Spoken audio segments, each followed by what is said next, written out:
North Bengal petrol dealers association 24 ঘন্টার জন্য petrol pump ধর্মঘটের ডাক দিয়েছেন এবং আজ থেকে সেই ধর্মঘট শুরু হচ্ছে। এবং যেটা বলা হচ্ছে এদের তরফ থেকে, এর আগেই এই দাবি তারা জানিয়েছিলেন যে বকেয়া রয়েছে অর্থ, অর্থাৎ গত পঞ্চায়েত নির্বাচনে কেন্দ্রীয় বাহিনীর মুভমেন্টের জন্য যে তেলের টাকা দেওয়ার কথা রাজ্যের তরফে, সেই টাকা এখনো পর্যন্ত দেওয়া হয়নি। এতগুলো মাস পেরিয়ে গিয়েছে, আরও একটা নির্বাচন আসন্ন। এইরকম সময় কেন এই টাকা দেওয়া হচ্ছে না বা হয়নি, সেই দাবিতে এর আগেই তারা বলেছিলেন যে বৃহত্তর আন্দোলনের পথে যাবেন এবং এই মুহূর্তে ধর্মঘটের ঘোষণা, ধর্মঘটের সিদ্ধান্ত, এবং সেটা আজকেই কার্যকরী। 24 ঘন্টার এই ধর্মঘট জানার চেষ্টা করবো। ইতিমধ্যে শুরু হয়ে গিয়েছে, আমাদের প্রতিনিধিরা রয়েছেন উত্তরবঙ্গের বিভিন্ন জায়গা থেকে। নিতাই রয়েছেন শিলিগুড়ি থেকে, জলপাইগুড়ি থেকে তিতাস রয়েছেন। প্রথমে নিতাইয়ের কাছে যাই। নিতাই, জানবো তোমার কাছ থেকে কি বলছেন অ্যাসোসিয়েশনের সদস্যরা।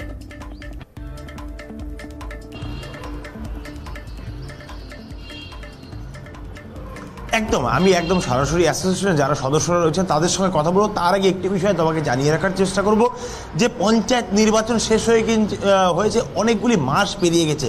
আর এই সময়কালে জেলার যারা প্রশাসনিক প্রধান রয়েছে, অর্থাৎ উত্তরের যে 8 জেলার প্রশাসনিক প্রধান, তাদের কাছে ইমেল মারফত চিঠি পাঠানো হয়েছিল নর্থ বেঙ্গল পেট্রোল ডিলার্স অ্যাসোসিয়েশনের তরফ থেকে, কিন্তু তার কোনো সদুত্তর মেলেনি। আর এই পরিস্থিতিতে বকেয়া প্রায় 19 কোটি টাকা, যেই টাকা এখনো পর্যন্ত বকেয়া রয়েছে। আর এই পরিস্থিতিতে যারা পেট্রোল ডিলার্স অ্যাসোসিয়েশনের যারা সদস্যরা রয়েছেন তারা জানাচ্ছেন যে লোকসভা নির্বাচন সামনে আসছে, আর সেক্ষেত্রে লোকসভা নির্বাচনের সময় কেন্দ্রীয় বাহিনীর চলাচলের জন্য যে গাড়ি ব্যবহার হবে, তার জন্য যে তেলের যোগান দিতে হবে, সেটা যদি তাদের উপর চাপ আসে, সেক্ষেত্রে তারা ভাবতে বাধ্য হবেন। তবে আমি তার আগে একটু ধর্মঘটের বিষয়ে আজকে একটু জানার চেষ্টা করব। এই যে ধর্মঘটের পথে হাঁটলেন, আপনাদের যে বকেয়া, এটা নিয়ে কবার দরবার করেছেন? কেন মানে দরবারে কোনো ফল মেলেনি? কিছু ফল মেলেনি বলেই তো আজকে এই প্রতিবাদ। শুধু আমাদের এই এটা তো একটা ঠিকই আছে যে এটা আমাদের উত্তরবঙ্গ জুড়ে তার একটা ইস্যু। কত? মোট 19 কোটি 36 লক্ষ আমাদের কাছে যা হিসেব আছে। আমরা গত 2 মাস ধরে সমস্ত জায়গায় ঘুরেছি এবং ঘুরে গিয়ে সেখানে আমরা সদস্যর কাছের থেকে তথ্য নিয়েছি।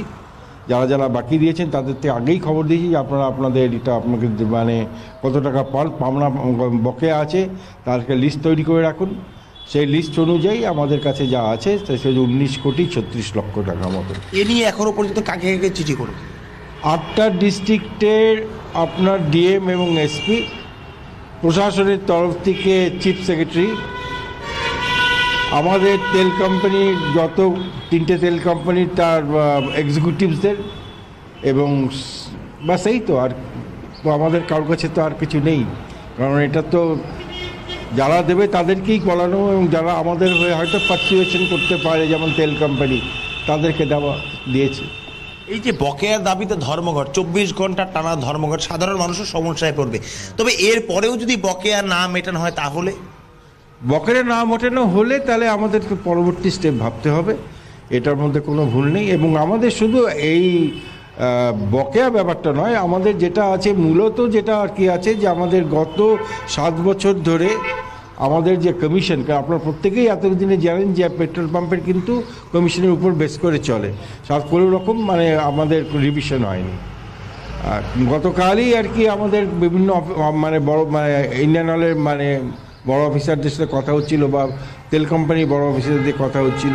তারা আর কি বলছিলেন যে এই ব্যাপারটা তো একটা প্যান ইন্ডিয়া ইস্যু, তোমাদের তাহলে করলে সারা বিষয় করা দরকার, তারপরে তোমাদের এটা আছে, আমাদেরকে অপরচুনিটি দেওয়া। বলে স্যার এখানে কী কথা বলছেন আপনি?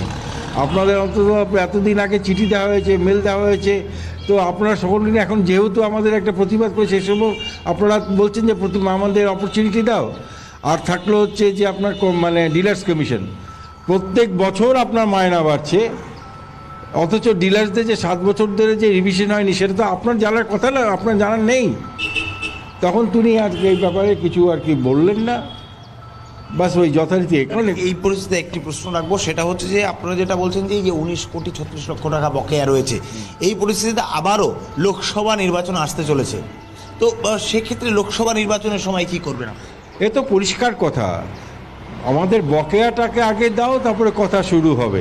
বেশ, আমি সেটা তো নিতাই একটু first- তোমায় বিরত করবো, সঙ্গে থাকো, আমাদের সঙ্গে তিতাসও রয়েছেন। তিতাস, একটু জানার চেষ্টা করব, এই যে 19 কোটির কিছু বেশি টাকা বকেয়া রয়েছে এবং সামনে লোকসভা নির্বাচন, সেখানে যেটা বলা হচ্ছে ওনাদের তরফ থেকে যে 75% মানে এই মুহূর্তে বরাদ্দের দাবি করা হচ্ছে, মানে আগামী নির্বাচনের জন্য 75% বরাদ্দের দাবি করা হচ্ছে।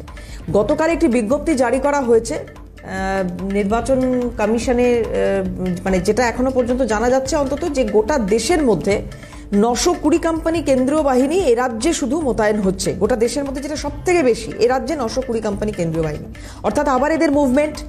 এবং এছাড়াও আরও অন্যান্য জায়গায় এই মানে তেলের প্রয়োজনীয়তা থাকবে এই নির্বাচন চলাকালীন অন্তত।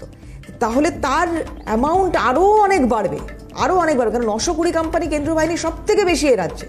তাহলে ওই আগের 19 কোটির কিছু বেশি এবং এবার এই 75% যেটা আগে থেকে বরাদ্দ চাওয়া হচ্ছে, এটা আদৌ সরকার মেটাবে কি মনে হচ্ছে? রাজ্যের মানে কিছু বলতে গেলে, কোনো দাবি করতে গেলেই তো রাজ্যের কোষাগার শূন্য, এই যুক্তিটা সামনে খাড়া করা হয়।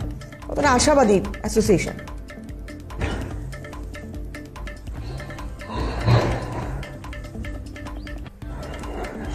দেখো, এই আমরা একটু আগে কিন্তু এই পেট্রোল ডিলার অ্যাসোসিয়েশন যারা রয়েছেন নর্থ বেঙ্গল উত্তরবঙ্গে, তাদের বক্তব্য শুনছিলাম এবং তারা কিন্তু বহু জায়গায়, অর্থাৎ যে জেলা, এই যে উত্তরবঙ্গে যে 8টি জেলা রয়েছে, 8টি জেলার যারা জেলা শাসক রয়েছে, প্রশাসনিক মহল রয়েছে, সেখানে কিন্তু মেল মারফত একাধিকবার চিঠি করেছেন। এই যে বকেয়া রয়েছে প্রায় 19,36,00,000 টাকা, পঞ্চায়েত নির্বাচন কেটে গিয়েছে, কয়েক মাস হয়ে গেল, তারপরেও সেই বকেয়া কিন্তু এখনো মেটানো হয়নি।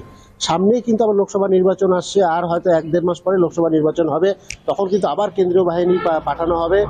আমরা পঞ্চায়েত ভোটে দেখেছি 800 কোম্পানির বেশি কেন্দ্রীয় বাহিনী পাঠানো হয়েছিল, তারই কিন্তু একটা বকেয়া পড়ে রয়েছে 19,36,00,000 টাকা।